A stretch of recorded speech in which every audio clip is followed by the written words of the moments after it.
Muy buenas tardes, queridos hermanos, un gozo saludarles desde Santiago y poder a través de este video poder resumir un poco lo que es el primer bloque de lo que estamos trabajando en psicología pastoral, o sea, las dos primeras guías, que son muy puntuales en cuanto a sus contenidos. Así que esa es la idea, poder no tener quizás una sola clase en la que podamos después de un mes hacer un resumen general, sino que ir paso a paso en la medida de lo que el tiempo nos permita. Bueno, antes de todo, una introducción a lo que vamos a compartir hoy día, que ustedes lo están trabajando ya en las guías que tienen, y es el hecho de mencionar la relación, la gran relación que se puede establecer entre lo que es el desarrollo del texto bíblico, de las enseñanzas de Cristo, de lo que es el caminar del pueblo de Israel en síntesis, de lo que es la revelación de la palabra, con todo lo que tiene que ver con el énfasis de la psicología, que es el estudio de la conducta humana. La Biblia es eso, la Biblia es un relato de la conducta humana, la Biblia es un relato de eventos, ¿cierto? Que es revelación de Dios, pero que nos va mostrando, ¿cierto? En el camino, cómo ha sido el desarrollo del ser humano. Partiendo desde el quiebre que tuvo en un momento respecto de Dios y respecto de cómo ha sido la conducta del hombre al caminar lejos de Dios. Entonces hay una relación muy estrecha entre la revelación de la palabra y aquello en lo que la psicología apunta, ¿cierto? Que es descubrir el porqué de la conducta humana, algo que en el mundo cristiano, en el mundo de la fe, gracias al Señor, ¿cierto? Está en cierta medida garantizado por la obra del Espíritu Santo. Entonces, si hacemos un pauteo como introducción, como decía, nosotros podemos ver distintos textos de la Biblia, distintas declaraciones de Jesús que nos muestran esta relación que hay de que si bien en la época actual la psicología le ha dado muchos nombres a estos eventos en la conducta humana, ya están reflejados estos en muchas de las cosas que Jesús dijo e hizo. Por ejemplo, tengo aquí algunos textos que quisiera compartir. Cuando dice Juan 13:34, amen a su prójimo como a ustedes mismos. La última parte del verso bíblico, cuando habla de cuánto nos amamos, cuánto nos queremos, cuánto reconocemos no solamente nuestras debilidades, sino que nuestras fortalezas, no está hablando esto, sino que de lo que la psicología moderna llama autoestima, que está tan desarrollado al nivel escolar, a nivel de la adolescencia, a nivel incluso del adulto mayor en el día de hoy, ¿cierto? Que lamentablemente se siente en algunos casos discriminado. Pero la palabra ya nos habla del grado de autoestima que tiene que tener la persona, el creyente, para ser capaz de amar al otro. Aquí hay dos conceptos que se cruzan, si ustedes se dan cuenta. Después, cuando en otra palabra, la palabra en Hechos 20:35 nos declara más bienaventurado es dar que recibir.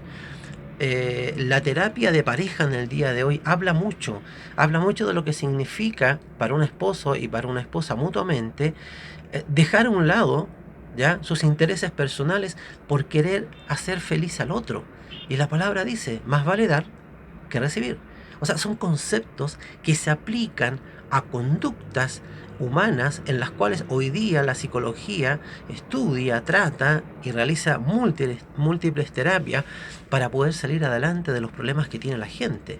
Entonces, el tema de la psicología pastoral apunta a una relación muy estrecha entre lo que nos va mostrando la revelación de la palabra y expresada, ¿cierto?, en estos textos, por ejemplo, que yo he leído, con el tratamiento que hoy día el mundo de la psicología le da a las problemáticas humanas. Es por ello entonces que esta asignatura es fundamental en el desarrollo de nuestro trabajo como líderes de una iglesia, como pastores de una iglesia, y en el ejercicio de los ministerios que podemos tener u otros tienen y a los cuales nosotros les podremos ayudar, con lo que nosotros vamos a estar viendo durante este semestre.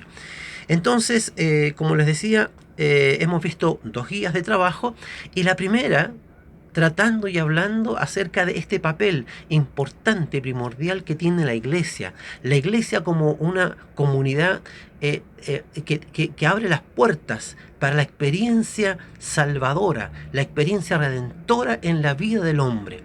Pero hay un concepto que introduce el autor del libro que estamos tratando es que es muy interesante, porque tiene que ver con un trabajo hermenéutico, exegético, y que es la interpretación más amplia, más integral que nosotros le damos al concepto de salvación.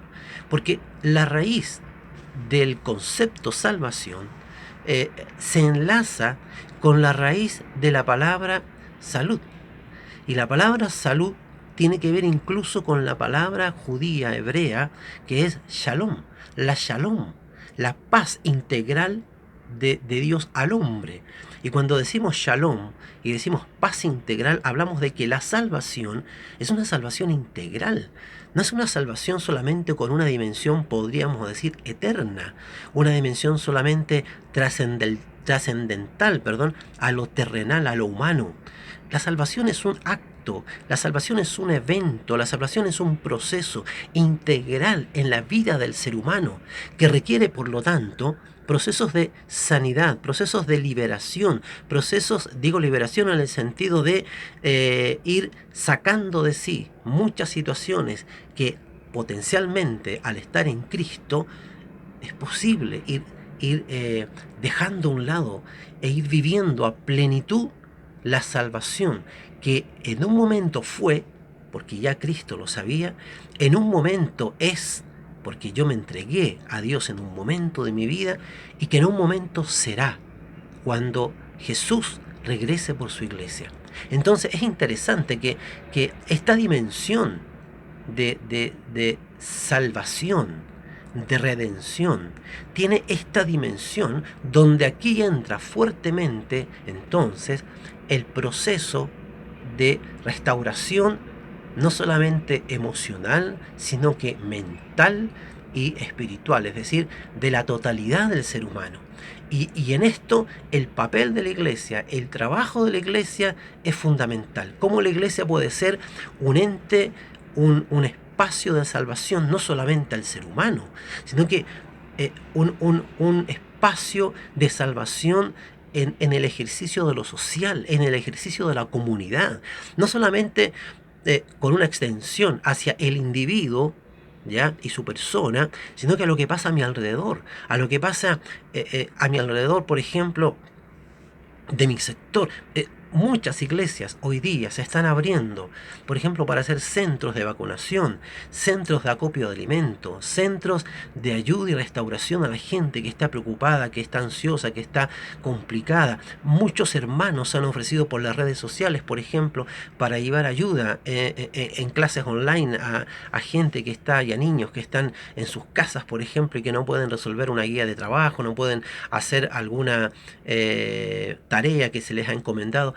Eso es, cuando hablamos de que la salvación llega a esos espacios, estamos hablando de llevar salud, salud mental, salud emocional a la gente. Estamos hablando de que el marco, de que el abanico de lo que entendemos por salvación se nos amplía.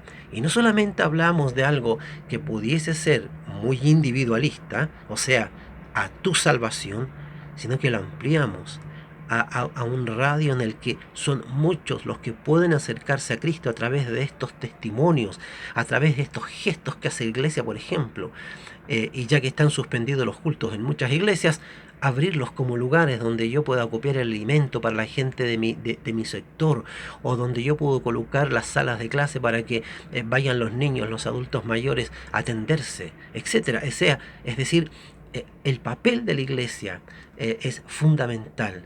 Una iglesia que tiene una triple dimensión. Si ustedes han dado cuenta y leyeron bien en las guías que yo envié, una de las preguntas que yo hago, estoy ordenándome acá, ¿cierto?, en los contenidos que estamos viendo, pero una de las preguntas que yo hago es que ustedes puedan descubrir y comprender entonces esa triple dimensión de la cual nos habla el autor del trabajo de la iglesia. Y en este sentido, el autor habla de tres dimensiones: la dimensión de adoración, la dimensión de ser comunidad y la dimensión de tener una misión. Y respecto de esto, leo lo siguiente, de lo cual el libro literalmente nos habla. Cuando afirmamos que la iglesia vive para adorar, como uno de las áreas que nos compete en nuestra naturaleza divina, lo hace para celebrar y reconocer a Cristo. O sea, eh, dejamos claro que todo lo que hace la iglesia, que todo el quehacer que hace la iglesia, de esta apertura, de esta salvación, no solo individual, sino que social, lo hacemos porque nosotros vivimos para ser adoradores, para encarnar una adoración que significa un cambio radical de vida. Adorar es una expresión, la adoración se tiene que transformar en una expresión de cambio de vida, y esto demanda un proceso. Y este proceso entonces es que entra a jugar un papel fundamental el trabajo de restauración en la emoción, en la voluntad, en lo intelectual de las personas. Por lo tanto, la psicología en este sentido es clave, es importante. Lo segundo, es una dimensión de ser comunidad. Y esto es importante porque no solamente somos pueblo de Dios, ¿ya?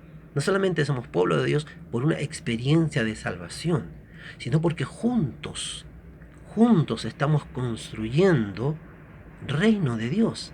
Y esto es muy importante, porque nosotros hemos visto por los canales de televisión, por los medios de comunicación, el énfasis que se está dando de cómo la sociedad ha tenido que echar abajo todo el individualismo y poder crear juntos, entre comillas, una salvación frente a una pandemia como la que estamos viviendo, y aprender a ser comunidad, cuidándose en la casa para ayudar al otro.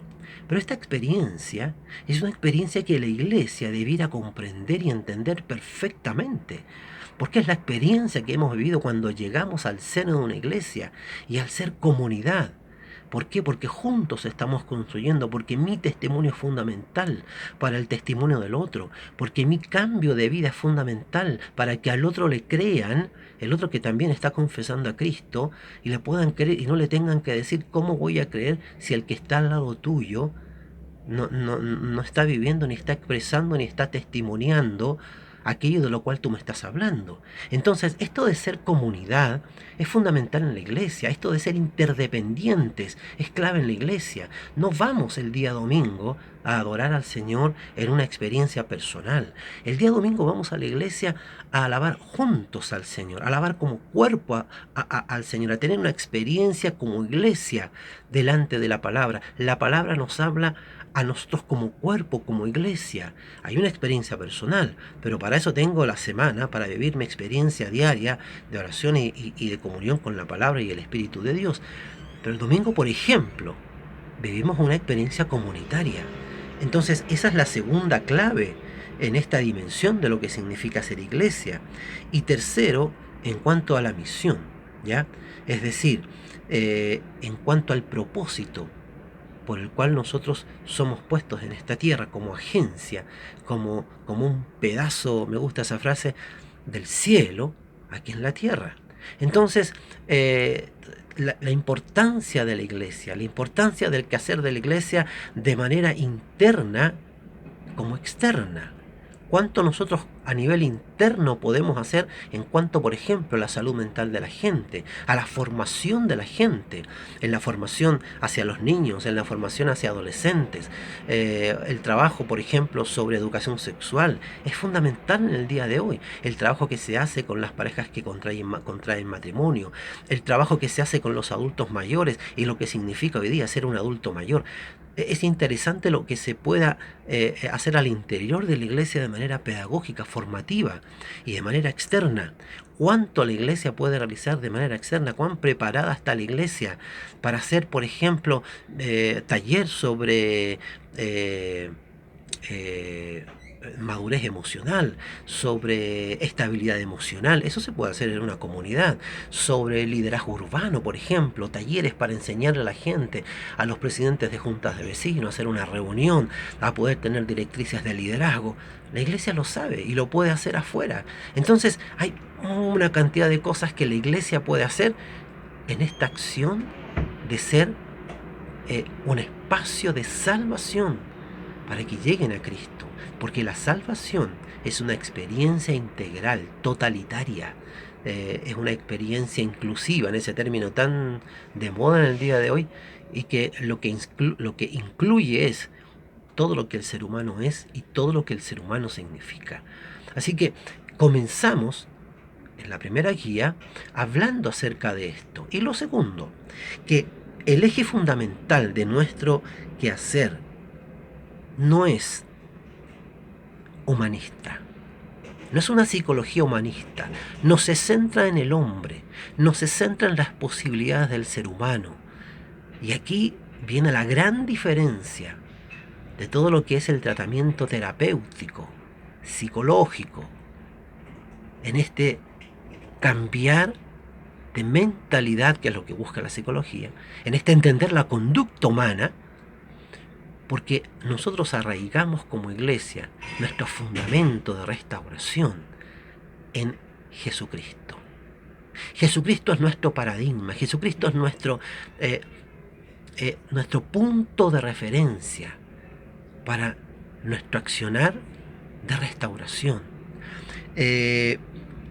Hay un texto que es el que con el que me quiero quedar, que es la experiencia de Jesús cuando se acerca a esos discípulos en el camino a Emaús, una vez que él murió y todos dan por sentado que Cristo muere, en la esperanza de que va a resucitar, pero Jesús se acerca en un momento de aflicción. Jesús acompaña en medio de la aflicción a estos hombres que empiezan a conversar acerca de el sentido de lo que ahora va a pasar con todo lo que ha sido la experiencia cristiana de haber conocido a Cristo, pero de ver que esto un poco se desdibuja, que este escenario un poco se empieza a caer porque el líder ha muerto. Pero Jesús se acerca, Jesús los escucha, Jesús los acompaña. Y este camino de Emaús es el camino que nos muestra el camino de la asesoría pastoral, el camino del aconsejamiento pastoral, de lo que significa para un pastor, para un líder, para alguien que trabaja en una iglesia, para alguien que quiere desarrollar el acompañamiento en la restauración de las personas, todo este maravilloso tratamiento del cual hoy día nosotros estamos un poquito ausentes. Yo creo que ya lo había dicho, el concepto de ministración es muy distinto al concepto de asesoría pastoral, aconsejamiento pastoral o dentro de lo que es la teología de la pastoral, es distinto. Porque si bien es efectivo y si bien es de bendición y si bien uno mismo lo ha llevado a cabo, ¿cierto?, sobre personas que van a la iglesia y uno las ministra, el aconsejamiento pastoral, la asesoría pastoral no es lo mismo, porque estamos hablando de que en uno hablamos de una experiencia puntual, de uno o dos momentos, pero cuando hablamos de consejería pastoral, hablamos de un seguimiento, hablamos de un acompañamiento a la gente, hablamos de un escuchar sus críticas, hablamos de un escuchar sus temores, sus ansiedades, hablamos de lo que en psicología se llama escucha activa, donde no solamente lo estoy mirando con mis ojos, lo estoy escuchando con mis oídos, sino que lo estoy escuchando con todo mi ser y la otra persona se da cuenta de que yo no solo le quiero decir dos o tres cosas y orar por él y imponerle las manos, sino que quiero sentarme con él y saber realmente lo que está ocurriendo detrás de sus palabras. Porque cuando una persona nos comparte su problema, generalmente ese problema no es el problema. Detrás de sus inquietudes, de sus quejas, de sus aprensiones, está el problema. Y eso es lo que en el trabajo de la consejería pastoral tenemos que descubrir, tenemos que comprender y tenemos que entender. Y aquí es donde está la asistencia maravillosa del Espíritu Santo sobre nuestras vidas.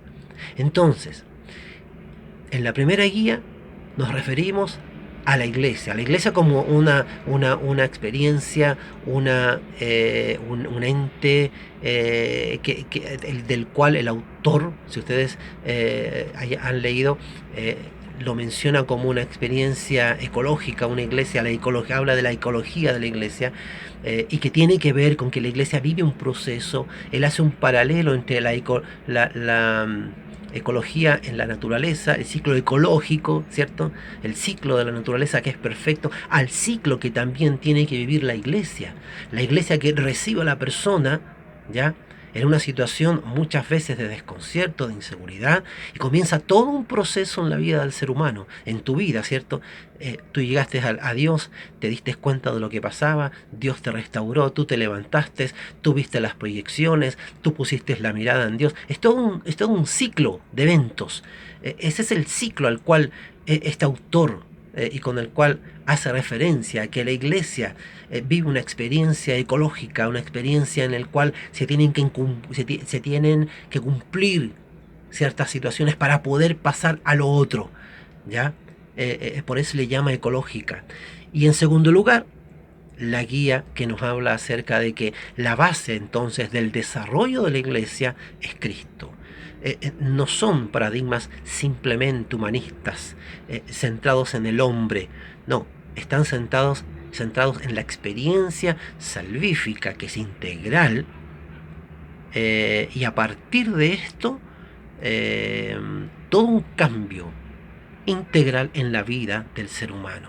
Entonces, partimos por estas dos primeras guías, y entendemos y vamos entendiendo un poco más cómo es el trabajo que vamos a realizar, y donde vamos a ir tomando algunas herramientas, entendiendo un poquito más estas experiencias humanas que nos van a ayudar en el tratamiento de nuestra asesoría pastoral, de nuestra consejería pastoral, en diferentes momentos de la vida, en diferentes momentos del ciclo vital del ser humano, y que nos van a ayudar a realizar un trabajo pastoral de manera más integral. Dios les bendiga. Vean los videos que envío, son complementarios, ¿ya? Son complementarios. El primero que envío tiene que ver con la historia de la psicología, para que ustedes vean cómo se va insertando todo el desarrollo y el trabajo que nosotros podemos hacer y que tiene raíces en la historia. Por ejemplo, el psicoanálisis, ¿ya? El psicoanálisis es el tratamiento que se le hace a la persona buscando en sus hechos de infancia las posibles raíces de lo que cuando adulto puede estar viviendo. Bueno, eso Jesús lo hizo, ¿cierto? Buscó en las raíces de las experiencias de la gente, las problemáticas que ellos estaban viviendo. Y eso es lo que hacemos nosotros también. Entonces hay una relación, ¿ya? Muy grande, y por eso me interesa que ustedes vayan conociendo algunas otras cosas más para ver cómo se inserta lo que hacemos en lo que ha sido el desarrollo de esta ciencia, y de la cual Jesucristo ya, con la cual trató hace miles de años. ¿Ya? Así que Dios les bendiga, un abrazo muy fuerte, cuídense, ¿cierto? Cuídense mucho, para que nosotros podamos ser agentes de cambio, que la iglesia sea un agente sanador, un agente que lleve una restauración integral, y que veamos cómo a nivel de iglesia podemos ser también parte del problema de una solución, en medio de nuestro vecindario, en medio de nuestro barrio, en medio de lo que estamos viviendo cada día. El Señor les bendiga.